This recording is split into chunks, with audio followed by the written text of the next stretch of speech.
Le paludisme est une maladie infectieuse et il est généralement provoqué par la piqûre d'un insecte qu'on appelle anophèle. Et l'anophèle, une fois que ça pique un patient, et surtout l'anopheles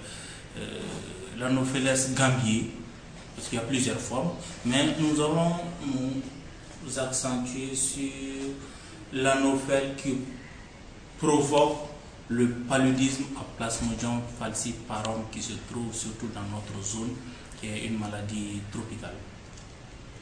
Donc, on appelle paludisme une hémoglobinopathie hémolysante fébrile d'une manière générale. Voici la définition qu'on donne au paludisme. Donc, une fois chez l'être humain que l'anopheles pique, il inocule sa salive, c'est sa salive qui contient vraiment l'agent pathogène de cette maladie. Donc, et sa transmission se fait toujours d'un être humain, entre un être humain et l'agent pathogène qui est vraiment l'anopheles gambier. Pour se prévenir de cette maladie aujourd'hui, il faut surtout éviter la piqûre de l'anopheles. Il faut tout faire pour que les moustiques ne nous piquent pas. En faisant quoi? D'abord, en utilisant les moustiquaires imprégnés. Donc, le paludisme, sa transmission, c'est surtout uniquement lorsque l'anopheles te pique.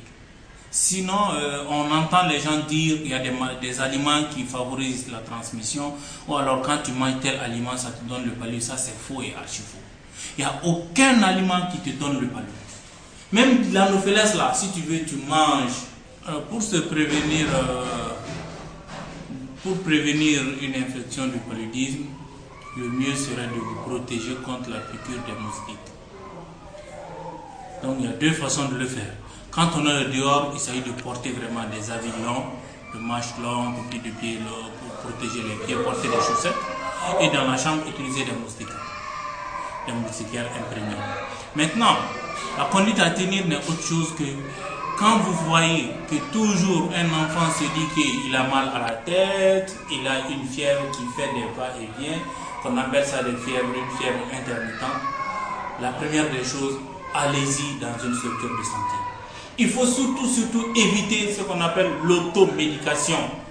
Acheter les médicaments parce que ressemblance, alors un ami, un voisin vous dit, bon, moi j'avais ça, j'ai traité avec ça, vous allez à la pharmacie, vous achetez ça. Évitez surtout l'automédication, c'est ce qui complique aujourd'hui le traitement. Parce que quand vous voyez que la chloroquine qui était un meilleur médicament qu'aujourd'hui, on enregistre des résistances de cela. Donc vraiment, il faut craindre. Si jamais on crée une résistance avec les combinaisons thérapeutiques, c'est ce qui va se passer. Donc vraiment, c'est ce que j'avais à vous dire. Merci.